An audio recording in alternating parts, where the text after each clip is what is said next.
నమస్తే, welcome to Janabheri news. ముందుగా headlines చూద్దాం.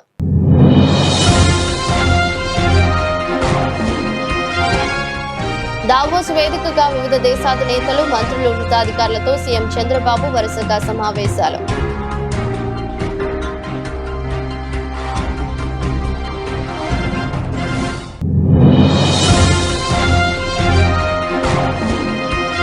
జపాన్ కు చెందిన జెరా గ్లోబల్ సీఈఓ యోకియో కానితో మంత్రి లోకేష్ భేటీ.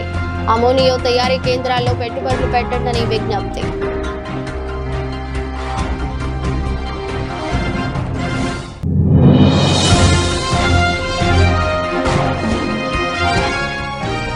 రైతులకు, సామాన్యులకు అవసరమైన సేవలు అందించే దిశగా కోస్టల్ బ్యాంక్ సరికొత్త పథకాలు వెల్లడించిన బ్యాంక్ చైర్మన్ ఏఎనప్పయ్య.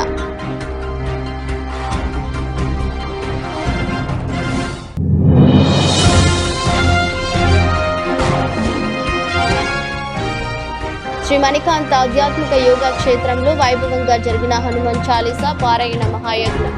పెద్ద ఎత్తున పాల్గొన్న భక్తులు. దావోస్ వేదికగా ప్రపంచ ఆర్థిక సదస్సు జరుగుతోంది. ఈ సదస్సులో పాల్గొన్న సీఎం చంద్రబాబు నాయుడు వివిధ దేశాధినేతలు, మంత్రులు, ఉన్నతాధికారులతో వరుసగా సమావేశాలు నిర్వహిస్తున్నారు. ఇజ్రాయెల్ ఆర్థిక సహకారానికి దావోస్ వేదికని ఏపీ సీఎం నారా చంద్రబాబు నాయుడు స్పష్టం చేశారు. ఏపీలో క్లీన్ టెక్ పెట్టుబడులకు నూతన అవకాశాలున్నాయని ఆయన విశ్వాసం వ్యక్తం చేశారు. బుధవారం దావోస్ లో ఇజ్రాయెల్ ఆర్థిక మంత్రి నిర్ బార్కాట్ తో సీఎం సమావేశమయ్యారు. ఈ భేటీలో పలు కీలక అంశాలపై ఇజ్రాయెల్ తో విస్తృతంగా చర్చించామని చంద్రబాబు తన ఎక్స్ ఖాతా వేదికగా వెల్లడించారు. రక్షణ, ఏరోస్పేస్, యుఏవీ రంగాల్లో భారత్, ఇజ్రాయెల్ భాగస్వామ్యంపై చర్చించినట్లు తెలిపారు. అలాగే సెమీ కండక్టర్, క్వాంటమ్ టెక్నాలజీలో సహకార అవకాశాలతో పాటు నీటి శుద్ధి, భూగర్భ జలాల నాణ్యతపై ఇజ్రాయెల్ నైపుణ్యం వినియోగం పైన చర్చించినట్టు ముఖ్యమంత్రి పేర్కొన్నారు. జపాన్ కు చెందిన ప్రముఖ రెన్యూవబుల్ ఎనర్జీ సంస్థ జెరా గ్లోబల్ సీఈఓ యుకేయో కానితో మంత్రి లోకేష్ భేటీ అయ్యారు. గ్రీన్ అమోనియా తయారీ కేంద్రాల్లో పెట్టుబడులు పెట్టండి విజ్ఞప్తి చేశారు. దావోస్ జపాన్ కు చెందిన ప్రముఖ రెన్యూవబుల్ ఎనర్జీ సంస్థ జెరా గ్లోబల్ సీఈఓ మరియు చైర్ యుకియో కానితో రాష్ట్ర విద్యా, ఐటీ శాఖల మంత్రి నారా లోకేష్ దావోస్ లో భేటీ అయ్యారు. జపాన్, ఇతర ఆసియా మార్కెట్లకు లో కార్బన్ అమోనియాను సరఫరా చేయడానికి ఆంధ్రప్రదేశ్ లోని మూలపేట, కృష్ణాపట్నం, కాకినాడ పోర్ట్ల ఇన్ఫ్రాస్ట్రక్చర్ ఉపయోగించుకుని సమీపంలోని గ్రీన్ అమోనియా ఉత్పత్తి కేంద్రాల్లో పెట్టుబడులు పెట్టండి. పారిశ్రామిక వినియోగదారులకు దృఢమైన క్లీన్ ఎనర్జీ సరఫరా చేయడానికి రాయలసీమలో సౌర, పవన, హైబ్రిడ్ ప్రాజెక్టులను అభివృద్ధి చేయండి అన్నారు.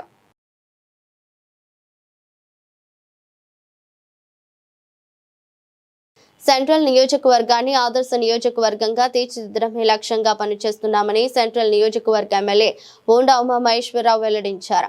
సెంట్రల్ నియోజకవర్గంలో 19 నెలల కాలంలో సుమారు 350 కోట్ల రూపాయల అభివృద్ధి పనులు జరిగాయని స్పష్టం చేశారు. సెంట్రల్ నియోజకవర్గంలోని 23వ డివిజన్, సూర్యారావుపేట, సూర్యనారాయణ వీధి, చిరుగుడు వారి వీధుల్లో కొత్త సీసీ సెంట్రల్ నియోజకవర్గ ఎమ్మెల్యే బోండా ఉమామహేశ్వరరావు శంకుస్థాపన చేసి పనులను ప్రారంభించారు. ఈ సందర్భంగా బోండా ఉమా మాట్లాడుతూ 2024 ఎన్నికల అనంతరం తెలుగుదేశం పార్టీ అధికారంలోకి వచ్చిన తర్వాత విజయవాడ సెంట్రల్ నియోజకవర్గంలో అభివృద్ధి పనులు వేగవంతం కొనసాగుతున్నాయన్నారు. 2024 ఎన్నికల్లో తెలుగుదేశం అధికారంలోకి వచ్చినాక విజయవాడ నగరంలో అభివృద్ధి పనులు వేగవంతంగా జరుగుతూ ఉన్నాయి.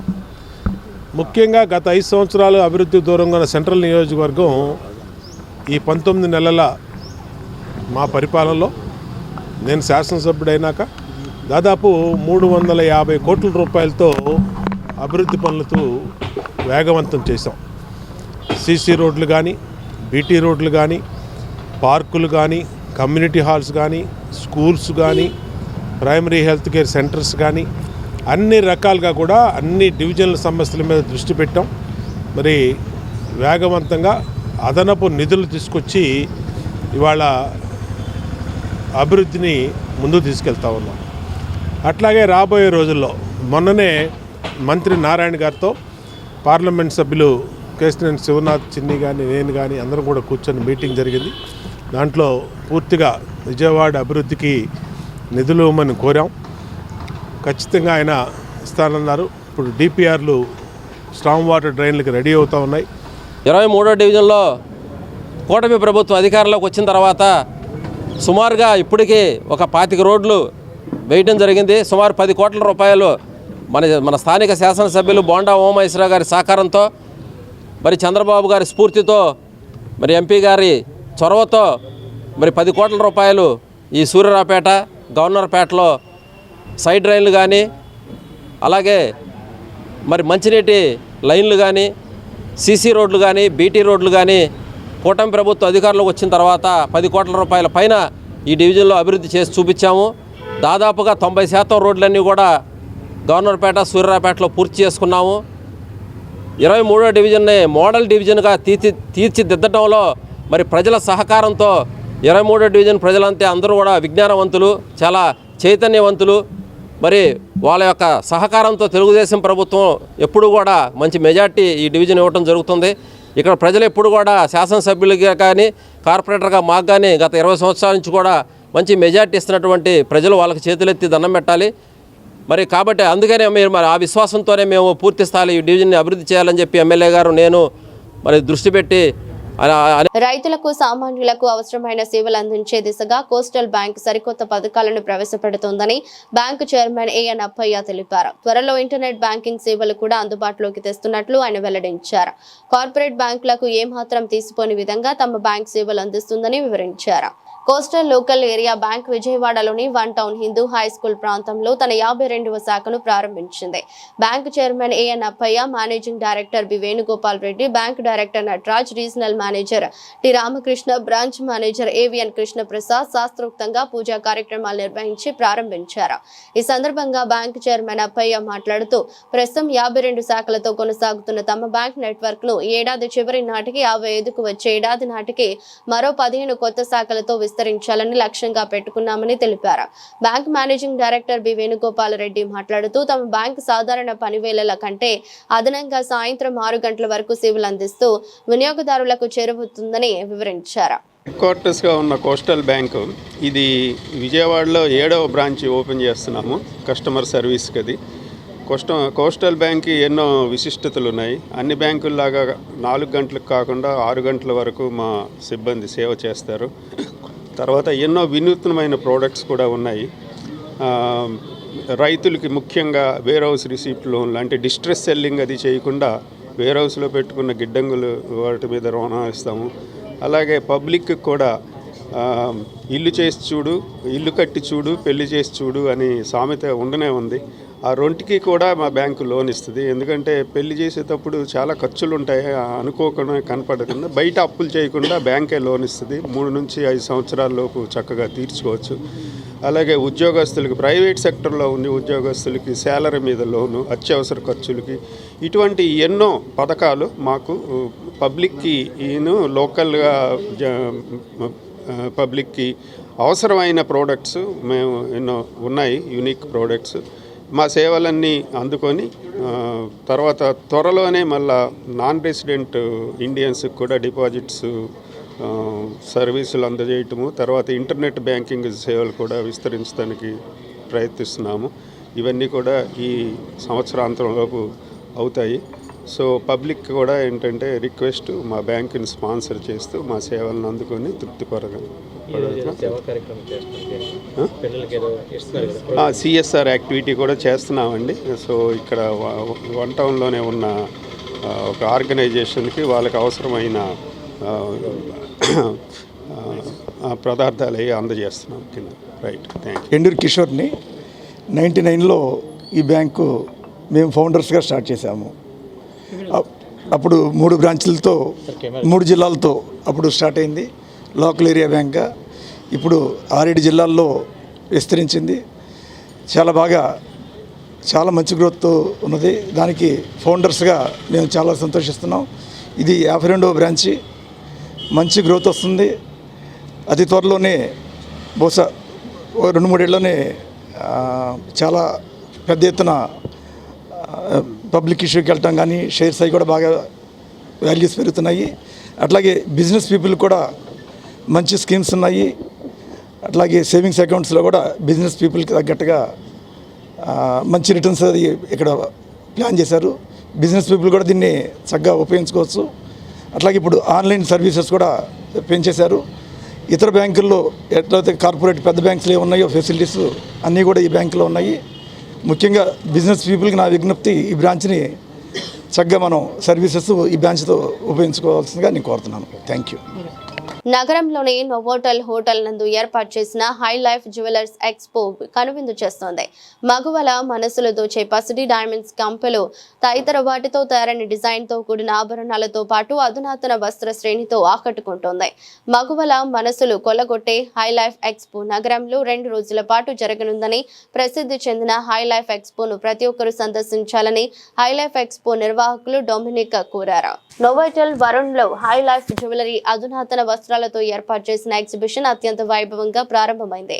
దేశవ్యాప్తంగా ఉన్న 150కు పైగా ప్రముఖ సంస్థలకు చెందిన బంగారు ఆభరణాలు, కెంపులు, డైమండ్స్ తదితర వాటితో తయారు చేసిన ఆభరణాలు, అత్యాధునిక డిజైన్లతో తయారైన వస్త్రాలను ప్రముఖ సంస్థలు ఈ ప్రదర్శనలో ఏర్పాటు చేశారు. జ్యువెలరీ ఎగ్జిబిషన్ ను తిలకించేందుకు మహిళలు పెద్ద సంఖ్యలో తరలివచ్చారు. ఈ సందర్భంగా హై లైఫ్ ఎక్స్పోలోని పలు సంస్థల నిర్వాహకులు డొమినిక్ మాట్లాడుతూ, మహిళలను ముఖ్యంగా ఆకర్షించే ఏకైక వస్తువులు పసిడి ఆభరణాలు అని, అలాగే మగువల మనసులు దోచే వస్త్రాలతో నోవోటల్లో 2 రోజుల పాటు జరిగే వస్త్ర జ్యువెలరీ ఎగ్జిబిషన్ ను మహిళలు తప్పకుండా సందర్శించాలని అన్నారు. Hello Vijayawada, Andargi Namaskaram. This is Dominic from High Life Exhibition. We are delighted to be back in Vijayawada with over 150 designers from across the country showcasing this wedding and festive edition. We have wedding collection, wedding trousseaux to real jewelry to designer wear to fashion accessories to we even have a hand-picked artifacts. So it's a complete trending fashion showcase happening for the next 2 days in Vijayawada. अभी आपको पता है festival का season है, शादियों का season है, सो काफ़ी डिज़ाइनर्स जो फेस्टिवल का और ये जो वेडिंग कलेक्शन लहंगा से लेके एक्सपेंसिव साड़ी से लेके matching outfits, matching accessories, so it's a complete fashion festival. We have designers coming from all across the country, from Jaipur to Delhi to Bombay to Calcutta to everywhere. So we invite all the fashion enthusiasts to come and experience this trending showcase happening in the next 2 days over here. It's happening at 21st, 22nd. Novotel Varun Hotel from 10 a.m. to 9 p.m. Thank you so much. Yeah, hi, hello Vijayawada. My name is Neelima. Today I am in High Life Exhibition. High Life Exhibition కి వచ్చామండి ఇవాళ మేము. యాక్చువల్గా 150 varieties of designer ways and jewellery and bridal collection ఇక్కడ available ఉందండి. మీకు bridal కలెక్షన్లో కానీ జ్యువెలరీలో కానీ lots of varieties. High life exhibition వాళ్ళు ఎప్పుడు మనకి లాట్స్ ఆఫ్ వెరైటీస్ జ్యువెలరీస్ కానీ కాస్ట్యూమ్స్ కానీ మనకి అందజేస్తూ ఉంటారు ఇట్లా ఎగ్జిబిషన్స్ పెట్టేసి. సో మీ అందరూ కూడా వచ్చి ఇవన్నీ గ్రాప్ చేసుకోవాలి and you need to purchase అనుకుంటే మాత్రం come soon 21st and 22nd only. So come and enjoy the shopping. Thank you. Hello అండి, దిస్ ఇస్ షర్ని సత్పటి. సో ఈరోజు నేను వరుణ్ హోటల్లో అయితే ఉన్నాను, నో హోటల్లో. సో ఇక్కడ హై లైఫ్ ఎగ్జిబిషన్ అయితే జాన్ 21st and 22nd అయితే స్టార్ట్ చేశారు. ఇక్కడ కలెక్షన్ చూసినట్టయితే చాలా అంటే చాలా బాగుంది. సో ఎవరైతే నెక్స్ట్ ఫెస్టివల్స్ కానీ లేకపోతే మ్యారేజెస్ అయితే ఉన్నాయి అనుకుంటున్నారో హ్యూజ్ కలెక్షన్ అయితే ఇక్కడ ఉంది. వచ్చి మీరు పర్చేస్ చేసుకోండి, చాలా అంటే చాలా బాగున్నాయి. Thank you. శ్రీ మణికాంత్ ఆధ్యాత్మిక యోగా క్షేత్రంలో హనుమాన్ చాలీసా పారాయణ మహాయజ్ఞం వైభవంగా జరుగుతోంది. గీతా మందిర ఆశ్రమ పీఠాధిపతి పుండరీక వరదానంద స్వామీజీ ఆశీస్సులతో భక్తులు పెద్ద ఎత్తున మహాయజ్ఞం కార్యక్రమంలో పాల్గొని స్వామివారి దివ్యాశీస్సులు పొందుతున్నారు. రేపటితో హనుమాన్ చాలీసా పారాయణ మహాయజ్ఞం ముగియనుందని, భక్తులు పెద్ద సంఖ్యలో కార్యక్రమంలో పాల్గొనాలని నిర్వాహకులు ప్రముఖ మెడికల్ ఆస్ట్రాలజర్ క్షేత్ర వ్యవస్థాపకులు డాక్టర్ బిహెచ్ రవికుమార్ పిలుపునిచ్చారు. విజయవాడ సమీపంలోని కొత్తూరు తాడేపల్లి వెలిసిన శ్రీ మణికాంత్ ఆధ్యాత్మిక యాగ క్షేత్రం మొదటి వార్షికోత్సవం సందర్భంగా నిర్వహిస్తున్న హనుమాన్ చాలీసా పారాయణ మహాయజ్ఞం 4వ రోజుకు చేరుకుంది. గీతా మందిర ఆశ్రమ పీఠాధిపతి పండరిక వరదానంద స్వామి పర్యవేక్షణలో తిరుపతి కేఆర్ పాలెం శ్రీ మహాలక్ష్మి అమ్మవారి దేవస్థానం ప్రధాన అర్చకులు బ్రహ్మశ్రీ రూపేష్ కృష్ణమాచార్యుల నేతృత్వంలో ఈ క్రతువులు కొనసాగుతున్నాయి. ఈరోజు మణికాంత్ ఆధ్యాత్మిక యాగ క్షేత్రంలో పోయిన సంవత్సరం వసంత పంచమి నుండి కూడా ఈ హనుమాన్ చాలీసా, ఈ నవగ్రహ శాంతి హోమాలు జరుగుతూనే ఉంది. హైదరాబాద్, విశాఖపట్నం అనేక చోట్ల వెళ్ళి కూడా, తమిళనాడులో కూడా వెళ్ళి కూడా ఈ కార్యక్రమం చేస్తూనే ఉన్నాం. ఇది కంటిన్యూగా జరుగుతున్నది. జరగాలి. ఇది లోక కళ్యాణం కోసం. ఇది ఎవరి కోసం చేసుకునే పని అయితే ఇప్పుడు డాక్టర్ ఇల్లు కట్టుకున్నారు, ధ్యానం చేసుకుని ఆయన తరించొచ్చుగా, ఇదంతా ఎందుకు చేయాలి? 10 మందిని తరింప చేయాలని సంకల్పంతో వారు కూడా మమ్మల్ని మేము నగిరి తిరుపతి దగ్గర నిండ్ర మండలం నగిరి ఆశ్రమం కట్టుకున్నాము గీతా మందిరంలో. అక్కడ ఉంటూ ఈ కార్యక్రమంలో భాగంగా ప్రతి నెల కూడా మేము వచ్చి ఒక 5 రోజులు ఇక్కడ ఉండి ఈ కార్యక్రమాన్ని జరిపిస్తూ, అట్లే ఏంటంటే మానవుడు పుట్టినందుకు ఏదో ఒక సార్థకమైన పని చేయాలి. భగవంతుడు ఎక్కడున్నాడు? ఇందుగలడందు లేదని సందేహము వలదు చక్రు సర్వోపగత ఉండేందుకు అందేందుగలడు. ఎన్టీఆర్ జిల్లా కొత్తూరు తాడేపల్లి వేమవరం వద్ద ఉన్నటువంటి మణికాంత్ ఆధ్యాత్మిక ఏకక్షేత్రంలో వైశాఖ శుద్ధ పంచమి, మాఘ శుద్ధ పంచమి గత సంవత్సరం ఉద్ధరించి ఇప్పుడు సంవత్సరం వరకు కూడా దాదాపుగా సంవత్సరం రోజుల పాటుగా దాదాపుగా 150-200 క్రతువులు జరిపించడం జరుగుతుంది. స్వామీజీ ఆధ్వర్యంలో మణికాంత్ ఆధ్యాత్మిక క్షేత్ర వ్యవస్థాపకులైనటువంటి డాక్టర్ బిహెచ్ రవికుమార్ గారు, మెడికల్ ఆస్ట్రాలజర్, ఆయన యొక్క ఆధ్వర్యంలో ఆయన సూచించినటువంటి దిశలో ఎవరి యొక్క జాతక చక్రాన్ని అనుసరించి వాళ్ళ జాతక చక్రంలో ఉన్నటువంటి గ్రహ దోషాలకు సంబంధించి కావచ్చు, ఏ శుభగ్రహాలకి బలాన్ని పెంపొందించడం కోసం పాపగ్రహాల యొక్క క్షీణతను తగ్గించి ఆ పాపగ్రహాలని కూడా శుభగ్రహాలుగా దిశగా మార్చే విధంగా ఆ యొక్క గ్రహాలకు సంబంధించి నవగ్రహ శాంతి క్రతువులు కావచ్చు, యజ్ఞ యాగాది క్రతువులు, హనుమాన్ చాలీసా పారాయణాలు. ఈ కార్యక్రమం చేస్తున్న doctor Ravi astrologer and medical officer. అలాంటి ఆయన నిజంగా ఈరోజు నా కళ్ళ ముందే ఇంత పొజిషన్కి వచ్చి ప్రతి ఒక్కరికి గ్రహపీడలు ఉండకూడదు, అందరూ సుఖశాంతులతో ఉండాలని ఆయన నిజంగా చేయటం అనేది చాలా గ్రేట్. ఎందుకంటే ఏదైనా ఒక కార్యక్రమం చేయాలంటే చాలా కష్టం. కానీ డాక్టర్ గారు మెడికల్ ఫీల్డ్లో ఉండి మెడికల్లో ప్రతి ఒక్కళ్ళు ఏమంటారంటే ఈ ప్రాబ్లం ఉందండి మీరు మెడిసిన్ వేసుకోండి అంటారు. కానీ డాక్టర్ మెడికల్తో ఇంక్లూడ్ అయ్యి కూడా ఈ అస్ట్రాలజీలో ఏంటంటే మెయిన్ గ్రహాలు ఎక్కడెక్కడ ఏమున్నాయి, ఆ గ్రహ పీడలు ఎలా జరుగుతున్నాయి, ఏ గ్రహం వల్ల వీళ్ళు ఇబ్బంది పడుతున్నారని తెలుసుకొని దానికి తగ్గ రెమెడీ చేయిస్తున్నారు మా డాక్టర్ రవి గారు. దానితో మా స్వామీజీ కూడా మంచిగా ఉండి హనుమాన్ చాలీసా పారాయణ పెట్టి హనుమతీక్షపరులు ఆయన. నిజంగా ఇలాంటి యాగశాలలో ఇంత ప్రశాంతమైన వాతావరణంలో ఇంతటి మంచి కార్యక్రమం నిర్వహిస్తున్న మా డాక్టర్ గారికి, ఈ ఋత్వికులకి వచ్చిన అందరికీ కూడా ముఖ్యంగా స్వామి. జై హనుమాన్. శ్రీ మణికాంత్ ఆధ్యాత్మిక యాగక్షేత్రంలో 3వ రోజు క్రతువు అనేది పూర్ణావతి ఇప్పుడే జరిగింది. ఈ పూర్ణావతికి ప్రముఖులు, విద్యావేత్తలు, డాక్టర్స్, రాజకీయ నాయకులు, అలా పండిత పామరులు కూడా ఇచ్చేయడం జరిగింది. ఈ పూర్ణావతికి స్వామివారు అయితే యజ్ఞంలో కనబడినారు. ఆ ఫోటో కూడా మీకు పెట్టడం జరుగుద్ది. సో ఆయన ఇక్కడ వచ్చి మాతోనే ఉన్నారు అనే భావంతో మేము అంత ఆనందంతో ఉన్నాం. ఇక్కడ ఆనందంతో పులకరించి ఆ యొక్క అనుభూతిని పొందే పరిస్థితి జరుగుతుంది. చాలా ఇవాళ 3వ రోజునే స్వామివారు మాకు దర్శనమించడం యాగశాలలో చాలా ఆనందంగా ఉంది. ఈ యొక్క అవకాశాన్ని స్వామివారు ఇక్కడ వచ్చి ఉన్నారు కాబట్టి రేపటితో లాస్ట్ రోజుగా పూర్ణావతి జరుగుతుంది కాబట్టి అందరూ వచ్చి ఈ కార్యక్రమాన్ని తిలకరించి స్వామీజీ యొక్క రక్ష తీసుకుని ఆశీర్వచనం తీసుకుని ఆయన యొక్క అనుభూతి, ఆయన యొక్క తెలుగు యువత ఆధ్వర్యంలో రాజకీయాలకు అతీతంగా దేశభక్తికి, స్వాతంత్ర భావనకు అంకితమై ఇటువంటి కార్యక్రమాలు నిర్వహించడం అభినందనీయమన్నారు. దేశ స్వాతంత్ర్యానికి తమ ప్రాణాలను సైతం లెక్క చేయకుండా త్యాగం చేసిన మహానుభావులను స్మరించుకోవడం ప్రతి భారతీయుడి కర్తవ్యమన్నారు. బుధవారం సెంట్రల్ నియోజకవర్గంలోని 27వ డివిజన్ కొత్త వంతెన సెంటర్ వద్ద ఉన్న నేతాజీ సుభాష్ చంద్రబోస్ విగ్రహానికి విజయవాడ సెంట్రల్ తెలుగు యువత అధ్యక్షులు బెజ్జం జయపాల్ ఆధ్వర్యంలో ఘనంగా పునరుద్ధరణ కార్యక్రమం నిర్వహించారు. వైసీపీ పాలనలో విగ్రహానికి వేసిన బ్లూ రంగును పూర్తిగా తొలగించి భారత ఆర్మీ గౌరవానికి ప్రతీకగా నిలిచే రంగులు వేశారు. కార్యక్రమానికి టీడీపీ యువ నాయకులు బూండా సిద్ధార్థ పాల్గొని ప్రారంభించారు. అనంతరం మాట్లాడుతూ స్వాతంత్ర సమర యోధులలో గొప్ప యోధుడు నేతాజీ సుభాష్ చంద్రబోస్ అని అన్నారు.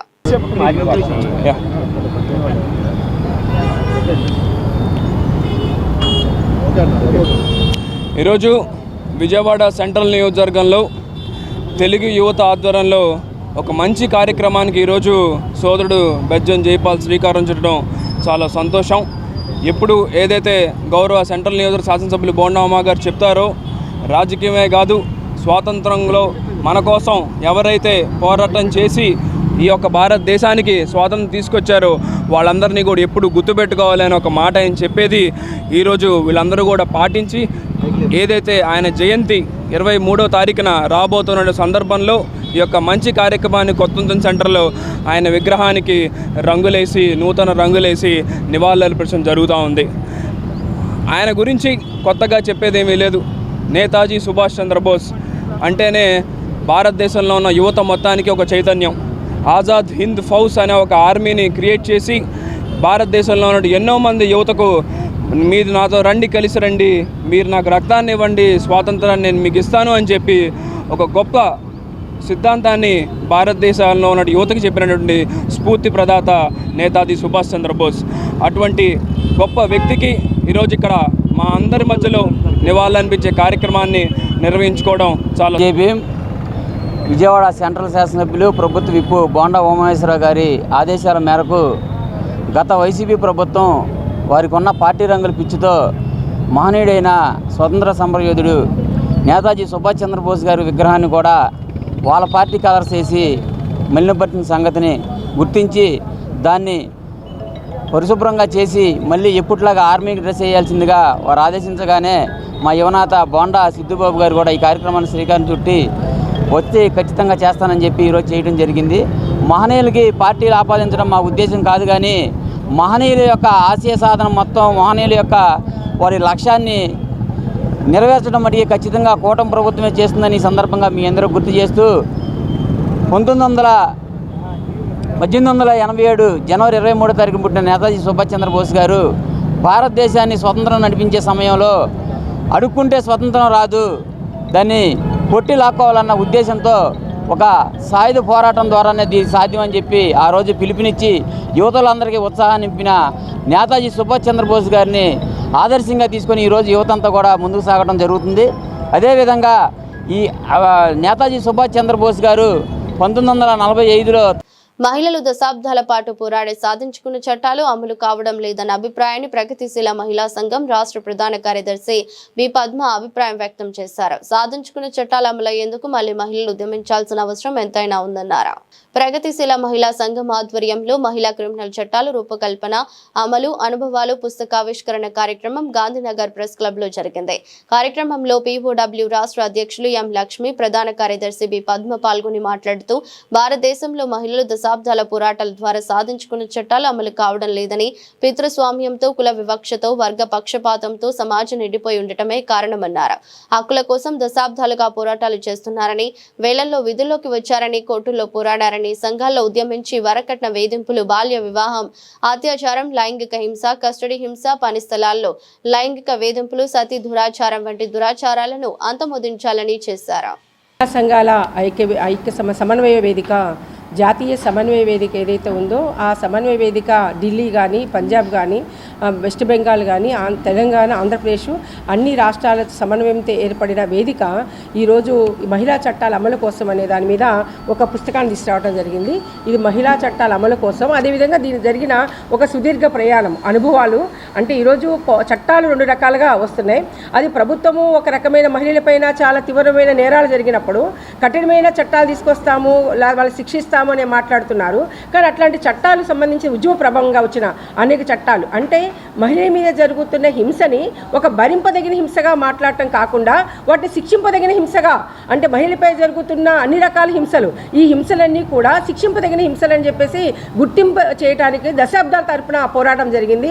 అలాంటి పోరాటము అంటే వంటింటి మరణాలన్నీ వరకట్న హత్యలే అని చెప్పేసి పెద్ద ఎత్తున నినాదం జరిగినప్పుడు దాని సందర్భంగా వచ్చిన వరకట్న నిషేధ చట్టం కానివ్వండి, బాల వివాహ నిషేధ చట్టము, వరకట్న నిషేధ చట్టము, కుటుంబ నిరోధక చట్టము, ఈరోజు పని స్థలాలు లైంగిక వేధింపుల నిరోధక చట్టము, అదేవిధంగా ఏదో పోక్సో ఉందో అదే పసిపిల్లలు బాలికల మీద జరుగుతున్న హింస ఏదైతే ఉందో పోక్సో, ఈ పోక్సో సంబంధించిన చట్టాలు కానీ, అనేక రకాల నిర్భయ చట్టం కానీ, ఇట్లాంటి అనేక చట్టాలు మహిళల మీద చట్టాల గురించి ఒక సమగ్రమైన ఆలోచనతో ఈ పుస్తకం తీసుకొచ్చారు. అయితే నేను చెప్పదలుచుకుంది ఏంటంటే, మనకి సతీ సహగమనం దగ్గర నుంచి ఇవాళ మహిళలపై పని ప్రదేశాల్లో, ఇంట్లో జరుగుతున్న హింస గురించి చాలా చట్టాలు పోరాడి తీసుకొచ్చాం. ఈ చట్టాలు పోరాటం అనేది చాలా వరకు మహిళలే చేశారు. కాబట్టి సమాజంలో సగం, ఆకాశంలో సగం అని చెప్తున్నాం కదా, మిగతా సగం ఏం పట్టించుకుంటున్నారు దీని గురించి అని నా ప్రశ్న. అంతే కదా, ఏది కావాలన్నా మహిళలే పోరాడాలి. అటు మాయాచాగి కేసు, రమీజాపీ కేసు, ఏదైనా సరే, నిర్భయ కేసు, అన్నిటిని గురించి ఎక్కువ NGOలు మహిళలే పోరాడుతున్నారు. కాబట్టి అంటే మహిళలపై హింస గురించి మేమేం పట్టించుకోవద్దంటే సమాజంలో సగంగా ఉన్న మగవాళ్ళు కూడా పట్టించుకోవాలి దీని గురించి. ఇది కేవలం మహిళల సమస్య కాదు, సమాజం సమస్య అని చెప్పి పురుషులు కూడా అర్థం చేసుకుని మేము అందరికంటే అధికులం కాబట్టి మేము హింస చేస్తాం, మీరు పడండి, మీరు పోరాడండి, దాన్ని అరికట్టండి, చట్టాలు తేవండి అంటే అది కుదిరే పద్ధతి కాదు అని చెప్పి అర్థమైంది. అందుకని వైసీపీ ఎమ్మెల్యేలను పరోక్షంగా ప్రస్తావిస్తూ ఆంధ్రప్రదేశ్ శాసనసభ స్పీకర్ అయ్యన్న పాత్రుడు మరోసారి సంచలన వ్యాఖ్యలు చేశారు. అసెంబ్లీకి హాజరు కాని ఎమ్మెల్యేలకు నో వర్క్ నో పే విధానం అమలు చేయాల్సిందే అని ఆయన స్పష్టం చేశారు. అసెంబ్లీకి రాకుండా జీతాలు ఎలా తీసుకుంటారని ప్రశ్నించారు. ఉత్తరప్రదేశ్లో నిర్వహించిన స్పీకర్ల మహాసభలో పాల్గొన్న ఆయన ఈ వ్యాఖ్యలు చేశారు. ప్రజల పట్ల శాసన వ్యవస్థకు ఉన్న జవాబుదారీతనం అంశంపై అయ్యన్న పాత్రుడు కీలక ప్రసంగం చేశారు. ఎమ్మెల్యేలు ప్రజలు ఎన్నుకున్న ప్రతినిధులని అసెంబ్లీ సమావేశాలకు హాజరు కావటం వారి ప్రాథమిక బాధ్యతని స్పీకర్ గుర్తు చేశారు.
వార్తలు ముగించే ముందు మరోసారి హెడ్లైన్స్.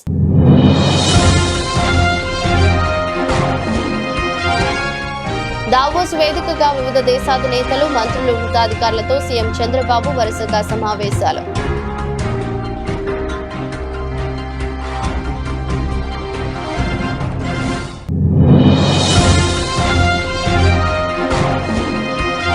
జపాన్కు చెందిన జెరా గ్లోబల్ సీఈఓ యోకియో కానితో మంత్రి లోకేష్ భేటీ. అమోనియా తయారీ కేంద్రాల్లో పెట్టుబడులు పెట్టండి విజ్ఞప్తి.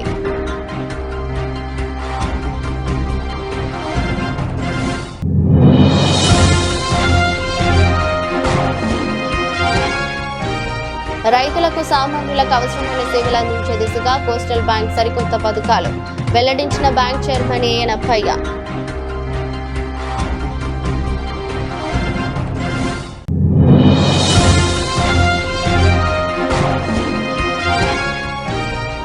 శ్రీ మణికాంత్ ఆధ్యాత్మిక యోగా క్షేత్రంలో వైభవంగా జరిగిన హనుమాన్ చాలీసా పారాయణ మహాయజ్ఞం.